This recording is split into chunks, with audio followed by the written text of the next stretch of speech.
teman-teman Saling Sapa Podcast, Saling Sapa Jalan-Jalan. Satu-satunya podcast naik angkot, support by Neo Backpacker Malang. Kali ini super istimewa, super duper istimewa. Saya sudah speechless, kehabisan kata-kata. Lagi-lagi saya mendatangkan sahabat saya, Bapak Abdul Aziz, selaku sekjen dari DPP Gerakan Masyarakat Perangi Korupsi. Kali ini saya undang, kalau sudah urusan ngeri-ngeri sedap daripada saya salah ngomong. Selamat datang Pak Aziz di podcast Saling Sapa Jalan-Jalan. Terima kasih Mas Taufik. Ya, ini suasananya memang agak-agak apa ya? Hari Minggu kemarin, tanggal 19 September tepatnya, ada sebuah kejadian yang luar biasa. Dan pada saat kita podcast ini, sudah tadi pagi, ya daerah yang kita lewati ini tadi sempat demo banyak, lumayan masa demo di depan balai kota. Saya yakin Anda sudah tahu lah, karena beritanya sudah nasional. Jadi alasannya goes datang ke sebuah pantai di Kabupaten Malang yang notabene bukan wilayahnya. Posisinya masih kondisi pantai belum dibuka. Kemudian masuk sampai akhirnya beberapa saat, alasannya setengah sampai 1 jam mereka istirahat, terus kemudian balik ke Malang. Akhirnya ini bergulir. Saya salah satu yang mengupload itu dari seorang teman yang tinggal di Kabupaten Malang. Mereka merasa marah ya. Saya langsung aja serahkan sama jenengan. Saya harus menyikapi bagaimana itu. Tadi sempat kami di episode yang lalu, kami sempat ikut meliput sejenak sambil kami waktu podcast, kami meliput kondisi pada saat tadi demo. Di kacamata seorang praktisi hukum seperti apa ini, Pak Sekjen, gimana? Ya, saya izin buka Siap. masker ya. Siap. Terima kasih Mas Taufik. Satu hal berkaitan dengan apa yang terjadi dalam tanda petik insiden ya. Insiden pelanggaran prokes, dan menurut saya ini terklasifikasi berat. Ya. Berat ya? Berat, karena kalau masyarakat biasa yang melakukan pelanggaran tentu tidak klasifikasi ini berat, tetapi ini dilakukan oleh seorang pemimpin, seorang kepala daerah, beserta perangkat-perangkatnya menggunakan fasilitas negara ya untuk melegalisasi dalam tanda petik kegiatan yang tak ada urusannya dengan negara, tak ada urusannya dengan pemerintahan. Kegiatannya adalah goes, kan begitu ya? Iya. Nah, goesnya pun menggunakan fasilitas negara. Kalau kita amati menurut data apa yang sudah terbuka ke publik, ini tentu juga membuat terperangah masyarakat luas, tidak saja ini Malang Raya, tetapi ini skala nasional. Ya, karena beliau ini memang sudah jangkauannya nasional, karena beliau sekarang sebagai sekjen dari Gerakan Masyarakat Perangi Korupsi, DPP, Dewan Pengurus Pusat. Jadi ini masalah sudah nasional. Masalah ini tentu menjadi perhatian nasional. Wow. Saya beberapa hari kemarin itu sedang di Jakarta dan mendapatkan beberapa pertanyaan dari kolega ya tentang keramaian yang terjadi, isu, opini, pemberitaan yang tersaji, baik itu online, khususnya online ya, berkaitan dengan insiden yang kita diskusikan ini. Nah, tentu kemudian saya menjadi agak sulit menjawab ya. Kenapa saya agak sulit menjawab? Karena satu, saya tinggal di Kota Malang. Kemudian dianggap Anda tuan rumah. Iya. Ya, tinggal di Kota Malang, saya dicecar dengan berbagai pertanyaan. Malang ini menjadi perhatian itu 5 tahun terakhir ini. Nah, kita sebenarnya kan berharap Malang itu berangsur pulih. Membaik, Malang ya. tak lagi Malang, kan begitu ya? Iya, iya. Malang tak lagi Malang. Ketika para wakil rakyat kemudian tersandung kasus dengan Komisi Anti Rasuah atau KPK, Ya. kita berharap sebenarnya pemimpin-pemimpin yang ada di Kota Malang itu memberikan contoh yang baik, bukan memberikan contoh yang buruk, dengan sengaja memberikan contoh yang buruk. Jadi ini bukan soal kealpaan, bukan soal kelupaan, tapi adalah soal kesengajaan. Berarti kalau soal kesengajaan dalam kajian hukum itu disebut dengan mengangkangi hukum, mengangkangi peraturan-peraturan yang sudah dibuat sedemikian rupa, khususnya di masa pandemi ini. Wow. Mengangkangi hukum Mengangkangi hukum. karena penyelenggara negara. Jadi ini pejabat negara. Wow. Kalau pejabat negara ini nanti terikat dengan undang-undang soal di bawahnya itu kan saya lihat ada banyak pejabat yang ikut ASN, Ya. aparatur sipil negara, Ya. ada keluarganya. Oh. Ya, jadi kalau sudah pejabat negara, keluarganya terlibat, gitu, anak buahnya terlibat, ini kan namanya tergolong semacam pemufakatan. Pemufakatan untuk melanggar hukum coronavirus disease 19. Waduh. Ya. Ya, Pak Aziz, berkaitan dengan tadi pelanggaran yang saya sampai speechless ya. Saya pikir nggak serius ini. Kira-kira yang dilanggar itu apa aja sih? Ya, kalau kita memperhatikan, karena ini dilakukan oleh pejabat negara, Ya. ini berlapis, Mas Taufik ya. Jadi ini berlapis.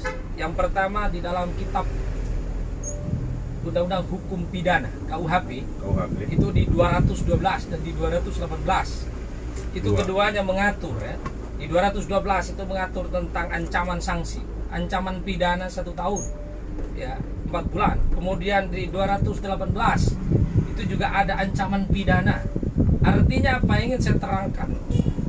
Yang dilakukan oleh pejabat publik yang kita diskusikan ini itu terklasifikasi sebagai pidana. Ya, Pidana langsung. pidana ini. Jadi ini terklasifikasi sebagai pidana. Itu diatur di KUHP pasal 212, pasal 218. Saya kira Polri ini cukup familiar dengan dua pasal ini berkaitan dengan pelanggaran prokes. Itu pertama. Kemudian yang kedua, ini berkaitan dengan undang-undang wabah menular penyakit. Ya. 3. Ya ini yang kedua, undang-undang wabah penyakit menular. Nah ini juga ancamannya, ini juga serius, ini 1 tahun, kan begitu ya. Oke. Nah kemudian yang lebih ngeri lagi adalah undang-undang kekarantinaan kesehatan, ini 2018. Ya 2018. Kalau undang-undang berkaitan dengan wabah penyakit tadi, menular tadi itu adalah 84, sedangkan undang-undang kekarantinaan kesehatan itu adalah 2018.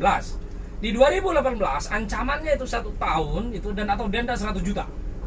1 tahun dan Atau denda 100 juta, kan begitu ya. Nah, jadi ada KUHP pasal 212, kemudian ada KUHP 218 ya. Kemudian ada undang-undang wabah penyakit menular itu tahun 84, kemudian ada undang-undang kekarantinaan kesehatan itu 2018. Nah, belum lagi kita nanti bicara soal undang-undang ASN ya. Jadi undang-undang ASN ini tersendiri, ada PPKM darurat, kemudian ada juga undang-undang ASN, ada juga penggunaan fasilitas negara. tentang disiplinnya ya. Iya, tentang disiplin negara, karena melakukan kegiatan menggunakan fasilitas negara, menggunakan, kalau menurut data itu ada sekitar 15 kendaraan. 15 kendaraan. Ya, ada sekitar 15 kendaraan yang digunakan untuk mendukung kegiatan tersebut. Padahal kegiatan tersebut adalah goes. Nah, Iya. dan catatannya adalah petugas itu sudah memberitahu bahwa ini belum dibuka, jangan masuk, kan begitu toh. Nah, tetapi saya melihat di sini ada semacam arogansi kekuasaan. Wow. Jadi yang masuk bukan orang biasa, Mas Taufik. Yang masuk ini orang luar biasa. Karena orang luar biasa seperti minta diberi hak privilege, hak istimewa, ya.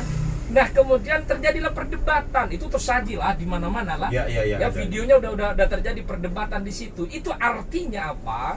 Sudah diingatkan. Nah, maka ini digolongkan, ini melawan petugas namanya.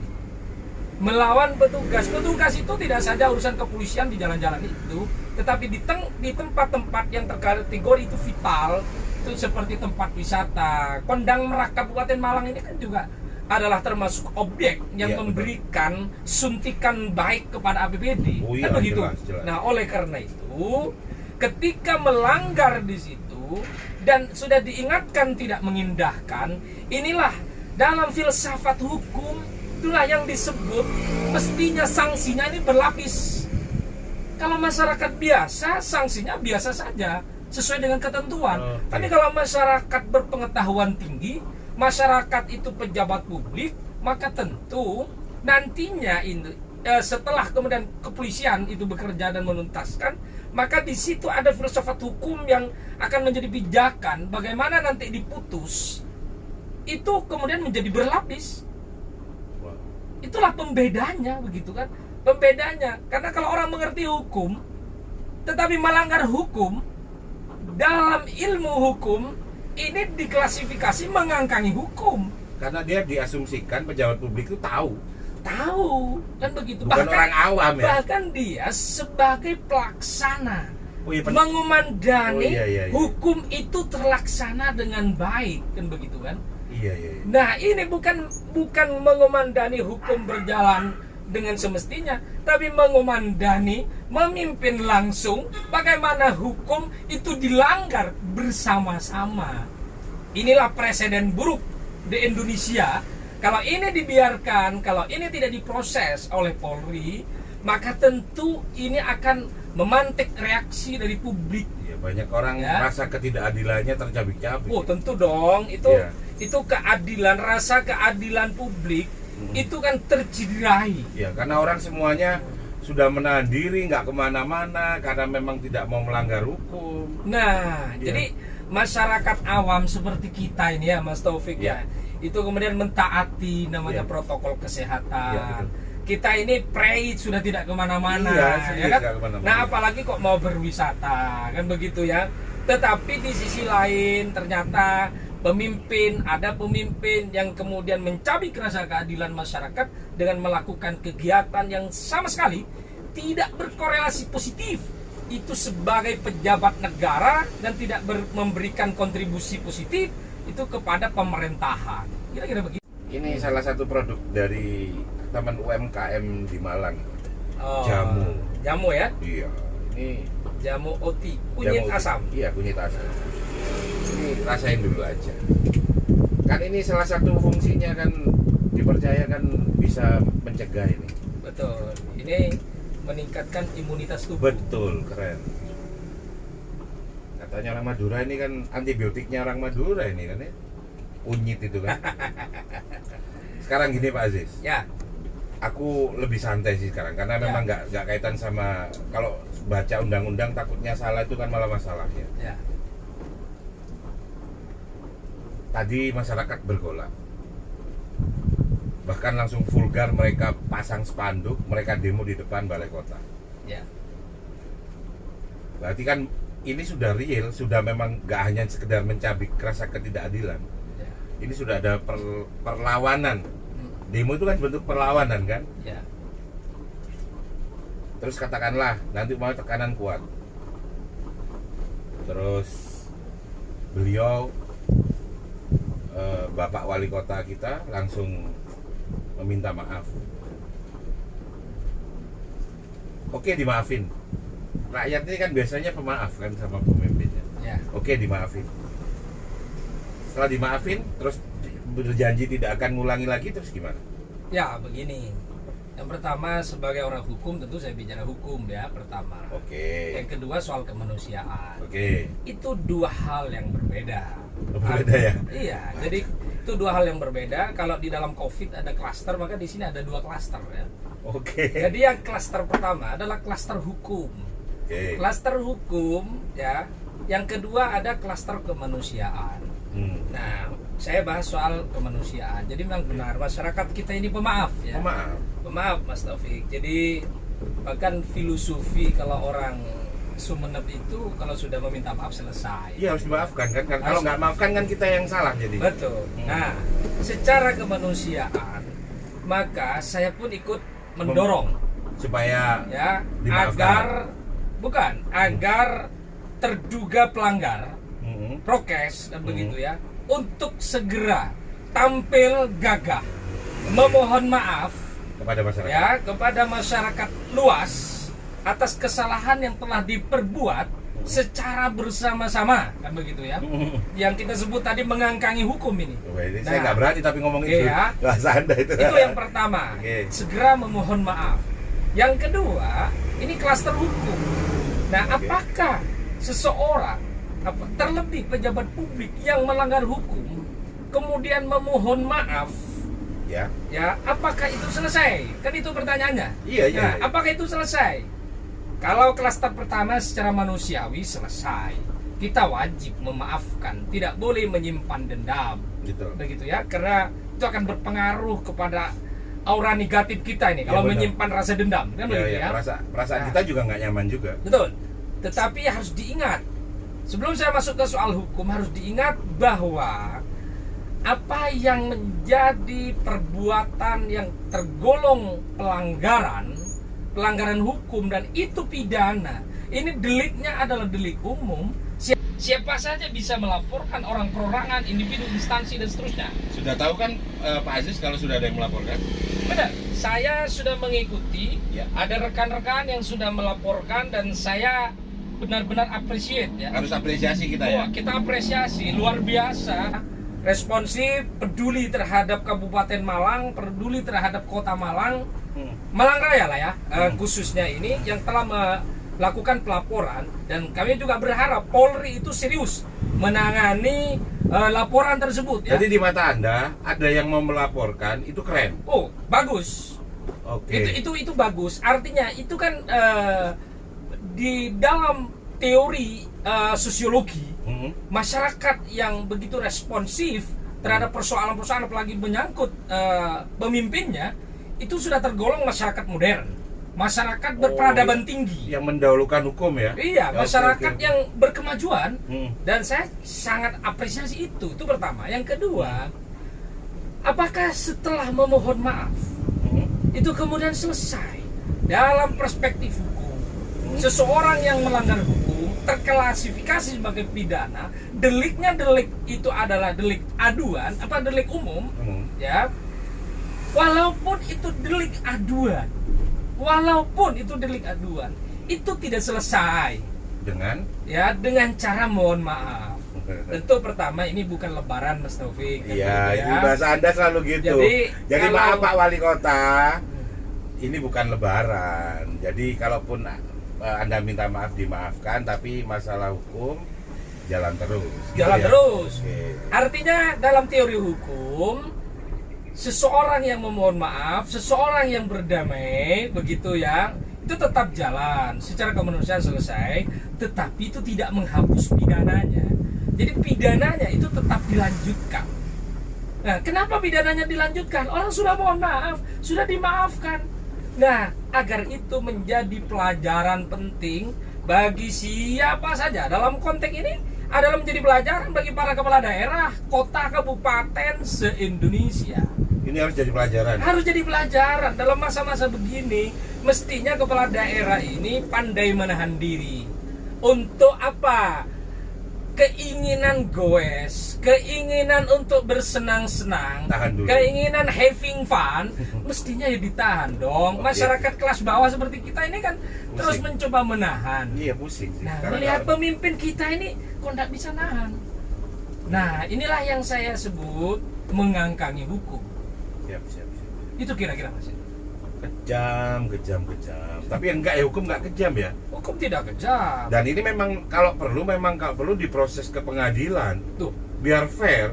Namanya itu sudah ada yang melaporkan. Itu artinya itu terbit namanya LP, laporan polisi. itu tentu itu harus sampai ke meja hijau. Itu harus meja hijau ya? Harus ke meja hijau. Itu tidak boleh tidak. Dan. Kalau ini buat damai maunya. Cara damai gimana? Secara hukum gimana? Ada celah nggak? Kalau di dalam hukum itu tertutup celah untuk berdamai. Mau berdamai dengan siapa? Belum Ini nggak? kan bukan sengketa ini. Iya emang bukan sengketa sih. Maksudnya beliau ya aku hilaf lah, aku minta maaf gitu. Nah, itu nanti tergantung kepada publik. Itu pertama. Tapi Yang tetap kedua, yang memaklumi atau nggak memaklumi tetap harus hakim. iya dong, hakim dia harus memutus berdasarkan bukti-bukti dan terakhir nanti berdasarkan keyakinan dari hakim itu. Dan keyakinannya itu harus mendasarkan kepada ketuhanan yang Maha Esa. Waduh, kok berat ya. Berarti ini sebenarnya kalau memang mau hukum positif nggak ada celah. Tidak ada. Yang mau memaafkan atau enggak, memutuskan gimana-gimananya harus pengadilan, harus hakim. Harus hakim. Ini. Iya. Waduh. Harus. Karena ini, sorry ini di sesi terakhir, Pak Aziz. Ini masyarakat sudah terlanjur turun ke jalan, sudah terlanjur demo. Pesan Anda sebagai seorang praktisi hukum dan yang concern terhadap masalah-masalah seperti ini, terhadap pemerintah daerah, terhadap penyelenggara negara, terhadap pemangku kebijakan, saran-sarannya apa yang bisa di-share sama teman-teman yang mungkin sekarang lagi panas gitu, yang suasananya nggak enak apa? Ya, jadi begini. Kita sudah menyaksikan berbagai pemberitaan ya. Respon publik, tentu respon publik itu kan beragam Ya. dan saya tentu mengapresiasi semua respon ya. Respon itu kan bermacam-macam. Ya betul. Mulai ada pelaporan, kemudian yang kedua mulai ada penyampaian aspirasi. Ya. Ya di depan balai kota ya kita lihat itu. Nah, dan saya lihat juga sudah taat prokes juga yang mereka lakukan. Itu tentu kita punya apresiasi tersendiri. Ya, siap. Kemudian yang kedua, hemat saya adalah karena ini sudah dilaporkan, kita pasrahkan kepada kepolisian, kepada Polri untuk menuntaskan laporan ini. Nah, laporan yang sudah masuk ini kita beri kepercayaan kepada Polri untuk terus memproses sampai selesai. Nah, kemudian yang kedua, kami juga berpesan kepada Polri bahwa ada dua hal di dalam hukum itu. Yang pertama, ya, ada dua hal yang filosofis menjadi pijakan dari setiap penegak hukum, aparat penegak hukum. Yang pertama adalah fiat justisia ruat caelu, tegakkan hukum walau langit akan runtuh. Yang kedua, fiat justisia variat mundus, tegakkan hukum walau dunia akan binasa. Itu artinya apa? Dua prinsip ini itu harus menjadi pegangan dari para penegak hukum bahwa ini harus dituntaskan, jangan sampai mencederai keadilan masyarakat. Untuk masyarakat luas, mari kita berikan kepercayaan kepada kepolisian. Tentu kita semua ikut mengawal bagaimana itu berjalan dengan baik. Kami juga di Gerakan Masyarakat Perangi Korupsi yang kebetulan saya berada di pusat sebagai Sekjen DPP juga akan melakukan pemantauan ya, akan mendorong juga agar laporan yang sudah masuk itu betul-betul dilaksanakan, dituntaskan hingga hukum ini betul-betul berjalan dan tidak ada kesan hukum ini hanya tajam ke bawah, tumpul ke atas. Kekuasaan itu tidak boleh merobek namanya keadilan masyarakat, tetapi kekuasaan itu harus menjadi contoh kepada masyarakat luas bahwa hukum hidup di masyarakat, hukum berkemanusiaan. Saya kira itu. Keren banget. Ditutup dengan kata hukum yang berkemanusiaan. Podcast Saling Sapa Jalan-Jalan episode kali ini sampai di sini dulu. Semoga ini bermanfaat buat kita semua, Pak Aziz. Sama sekali secara personal kita tidak membenci personalnya wali kota, tidak sama sekali. Ini bagian dari kritisi kami terhadap pemerintahan. Sekian episode kali ini. Wassalamualaikum warahmatullahi wabarakatuh.